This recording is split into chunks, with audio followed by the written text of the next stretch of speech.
यह योनि पूजा ही महापूजा है। योनि पूजा का मतलब जो फीमेल जेंटाइल है, वेजाइना, उसके समान कोई अन्य पूजा सिद्ध प्रदान नहीं है। मतलब उसके इक्विवेलेंट कोई दूसरी पूजा नहीं है। साथियों, जय मानवता। मैं डॉक्टर एस इंडियन आज एक नए विषय के साथ एक लंबे अंतराल पर आपके बीच उपस्थित हुआ हूं। थोड़ा सा जो बीच का समय था उसके लिए मैं क्षमा चाहता हूं। कुछ व्यक्तिगत कार्यों की वजह से थोड़ा सा जो हमारा ये सेटअप था उसकी वजह से कुछ डिले हुआ है। तो साथियों, आज का हमारा जो टॉपिक है बड़ा ही इंटरेस्टेड होने वाला है, बड़ा क्यूरियोसिटी वाला है।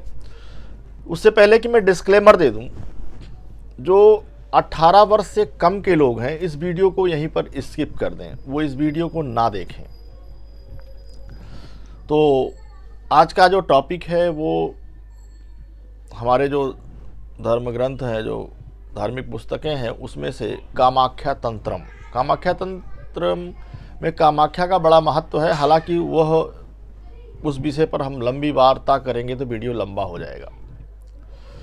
तो शुरू करते हैं देर ना करते हुए। कामाख्या तंत्रम का तृतीय पटल। इसमें जो मुख्य रूप से जो मैंने आज टॉपिक दिया है वो ये है कि ब्रह्मा विष्णु महेश, महेश मतलब शंकर, कहाँ रहते हैं। तो बड़ा अच्छी तरीके से इसमें वर्णन दिया गया है। अपनी तरफ से मैं इसमें कुछ ऐड नहीं कर रहा हूँ, जो पुस्तक में है एज इट इज आपके बीच रखने की कोशिश कर रहा हूँ। हाँ, बीच में कुछ चीज़ें जो एक्सप्लेन होंगी वो शब्दशः होंगी। तो शुरू करते हैं देर ना करते हुए। इसमें तृतीय पटल में आता है योनि पूजा वर्णनम। तो श्लोक शुरू होता है 53 से।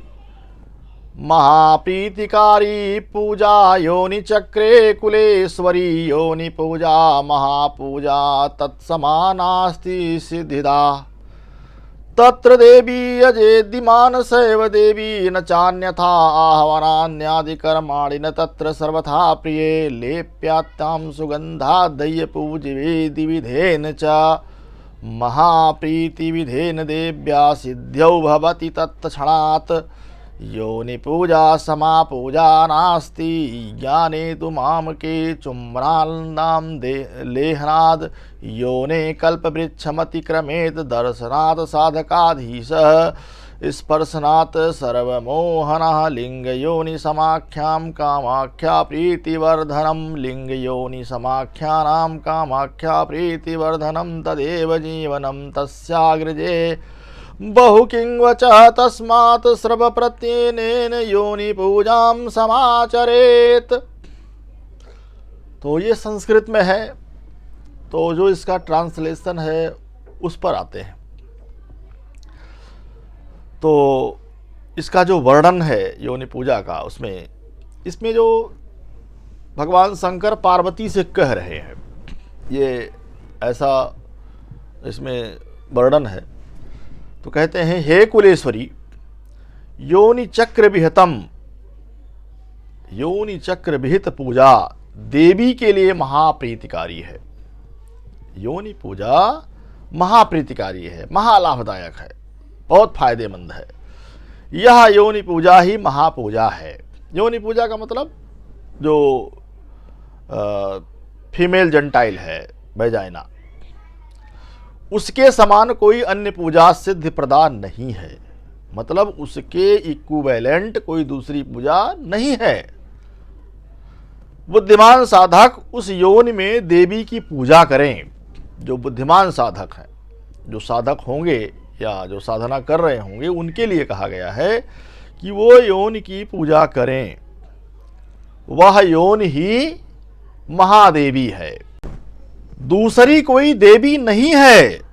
साधक को चाहिए कि वह उस योनि का सुगंध आदि से, सुगंध इत्र या और भी जो सुगंधित चीजें हैं, सुगंध आदि से लेप करे, विविध प्रकार से उसकी पूजा करे। विविध प्रकार से मतलब फूल माला दीप धूप जो कुछ है पूजा करें। इससे देवी अत्यंत प्रसन्न होती है, इससे देवी अत्यंत प्रसन्न होती है और साधक तत्क्षण सिद्ध हो जाता है, सिद्ध हो जाता है, मतलब वो सामान्य मानव नहीं रह जाता है, तत्क्षण सिद्ध हो जाता है। मेरे ज्ञान में योनि पूजा के समान कोई पूजा नहीं है। भगवान शंकर पार्वती से कह रहे हैं कि मेरे ज्ञान में योनि पूजा से बड़ी कोई पूजा नहीं है। साधकाधीश व्यक्ति योनि के चुंबन लेहन, योनि को चुंबन करना है। चुंबन लेहन चाटने, मतलब अंडर ब्रैकेट में दिया गया कि चुंबन लेहन अर्थात चाटना, चुमना चाटना। दर्शन स्पर्श कल्प वृक्ष को भी पार कर जाता है। अगर आप उसके चुंबन लेहन करते हैं, चाटते हैं, उसका दर्शन करते हैं तो कल्प वृक्ष एक ऐसे वृक्ष का वर्णन किया गया है जहां से आपको सब कुछ प्राप्त हो सकता है, सारा ऐश्वर्य प्राप्त हो सकता है, उससे भी ज़्यादा ये लाभकारी है, उससे ज़्यादा, उससे उसको भी पार कर जाता है।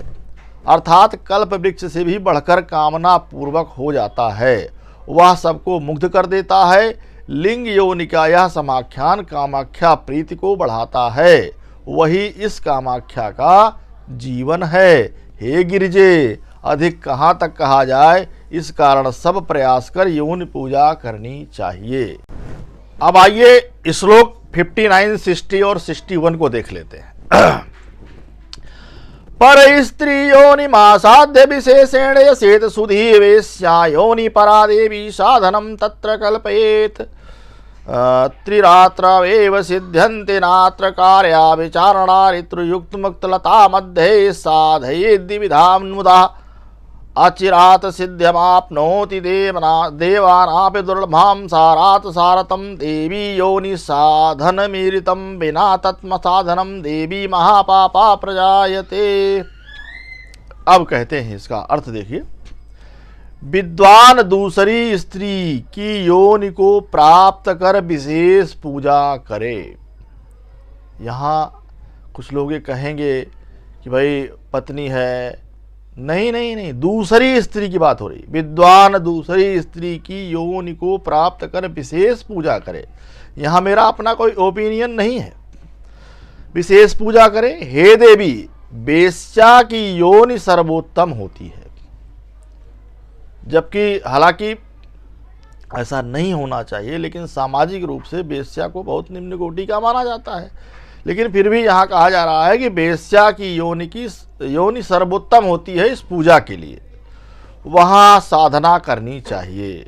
उस साधना से साधक 3 रात्रि में ही सिद्ध हो जाता है, 3 रात्रि में वो सिद्ध हो जाता है। सिद्ध का मतलब वो साधारण नहीं रह जाएगा, सिद्ध हो जाता है। इस विषय में संदेह नहीं करना चाहिए। यहाँ डिटरमाइनेशन है गॉड ऑफ शंकर की तरफ से, इसमें कोई संदेह नहीं करना चाहिए। ये फाइनली टेस्टेड है, फाइनली प्रूव्ड है।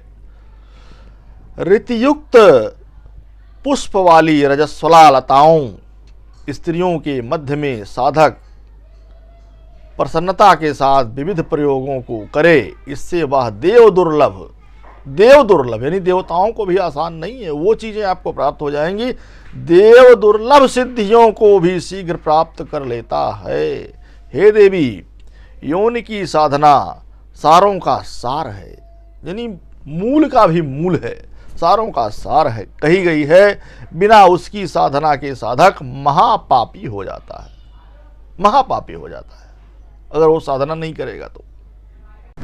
अब आइए लगे हाथ 62, 63, 64, 65 को भी देख लेते हैं। योनि निंदाम घृणा योनौ ये करोति नराधमा अचिरात रौरवं याति देवी सत्यम शिवाज्ञः योनि मध्ये बसेत देवी योनिश्चकुरे स्थितः त्रिकोणे त्रयो देवास्यु विष्णु पितामहः तस्मान्न निंदयेत योनि यदीच्छेत मानो हितं योनि निंदानां प्रकुर्वाणः सर्वोषेण विनश्यति योनि स्तुति पितरौ देवी शिवा स्यात् तत्क्षणेत च किब्रूमो योनि महामात्म्यं योनि पूजा फलानि च चांचलयात गदिदं किंचित क्षतव्यं कामरूपिणी। आइए इसके अर्थ पर बात करते हैं। कहते हैं भगवान शंकर, जो नीच व्यक्ति योनि की निंदा या उससे घृणा करता है, ध्यान से सुन लीजिए श्रोताओं, जो नीच व्यक्ति योनि की निंदा या उससे घृणा करता है, हे देवी शिव की आज्ञा से अर्थात मेरी आज्ञा से वह शीघ्र ही रौरव नरक में जाता है। रौरव नरक का मतलब जो सुपर वाला मतलब जो हाईएस्ट क्वालिटी का नरक है, रौरव नरक में जाता है। वह यह सत्य है, कामाख्या देवी योनि के मध्य में रहती है। जो कामाख्या देवी है वो योनि के मध्य में रहती है। योनि के चारों ओर उगे हुए चिकुर बालों में योगिनियां रहती हैं। योनि के जो चारों तरफ बाल हैं उसमें योगिनियां रहती हैं। त्रिकोण में शिव विष्णु, त्रिकोण में विष्णु, शिव विष्णु और ब्रह्मा रहते हैं। योनि के त्रिकोण में शिव विष्णु और ब्रह्मा रहते हैं। अब बताइए, इतना लोग पूजा ध्यान हजारों सालों से लोग करते चले आ रहे हैं, लोग ढूंढते चले आ रहे हैं भगवान से मुलाकात हो जाए। इतना सरल सटीक तरीके से इस कामाख्या तंत्रम में भगवान शंकर द्वारा कहलाया गया है, दिखाया गया है। इतना इजी वे में आप मिल सकते हैं। त्रिकोण में शिव विष्णु और ब्रह्मा रहते हैं। किसके त्रिकोण में? योनि के त्रिकोण में। इसको याद रखिएगा। इसलिए यदि अपना कल्याण चाहता है तो साधक योनि की निंदा ना करे। गलती से भी अगर योनि की निंदा कर दिया तो आपका कल्याण संभव नहीं है। फिर आपका क्या होगा आप ही जानिए। यहाँ भगवान शंकर डिस्क्लेमर भी देते हैं कि योनि की निंदा करने वाला पूर्णतः नष्ट हो जाता है, डिस्ट्रॉय, नष्ट हो जाता है। मैं योनि के महात्मा और योनि पूजा के फल के विवरण में क्या कहूँ, चंचलता के कारण थोड़ा सा कह दिया। हे कामरूपिणी क्षमा करो, मतलब थोड़ा सा बताया उन्होंने। अभी बहुत सारी चीजें हैं जो कि अगर कहा बताया होता तो वो भी लेखक लिखता किताब में। हाल फिलहाल तो ये मैंने तृतीय पटल का ये मैंने बताने की कोशिश की कि भगवान शंकर विष्णु और ब्रह्मा कहाँ रहते हैं। ये इस तरीके से इन्होंने, अब बताइए ये कौन सा रिसर्च है, कौन सा ज्ञान है, इसको किस ज्ञान की श्रेणी में रखा जाए। और जो ये तमाम डींग मारने वाले हैं वो ये कहते हैं कि हमारी किताबों में ज्ञान का भंडार है, ये अंग्रेज चुरा ले गए तो वो चुरा ले गया, वो चुरा ले गया, वो चुरा ले गया। लेकिन ये सब ज्ञान भरा हुआ है जो आप घर में अपने बीवी बच्चों के साथ, परिवार के साथ, सभी एक अच्छे से सोसाइटी में जहां आप बैठे वहां पढ़ ही नहीं सकते इन किताबों को। इतनी अश्लीलता भरी है। हाल फिलहाल ये वीडियो मैं इसलिए बना रहा हूं कि जो अंधविश्वास की जो जंग हमारे समाज के लोगों पर लगी हुई है दिमाग पर, उसको छुड़ाने का एक छोटा सा प्रयास है। हालांकि मैं अकेला काफ़ी नहीं हूं, लेकिन इस संघर्ष में बहुत लोग हैं जो संघर्षरत हैं और आपकी भी भूमिका की आवश्यकता है, आपकी भी जिम्मेदारी है। क्योंकि समाज की जो मानसिक संरचना होगी, हमारा संविधान भी कहता है कि वैज्ञानिक दृष्टिकोण को पैदा करना है, बढ़ावा देना है। तो अगर आपने ऐसे समाज का निर्माण नहीं किया जहां अंधविश्वास ना हो, वैज्ञानिक दृष्टिकोण हो, अगर ऐसा समाज का निर्माण आपने नहीं किया तो आने वाले समय के लिए बहुत घातक सिद्ध होगा।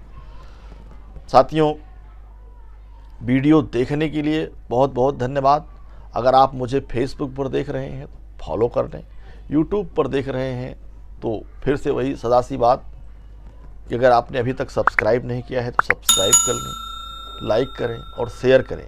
चूँकि आप तक बात पहुंची है और ज़्यादा लोगों तक पहुँचे, ये प्रयास है।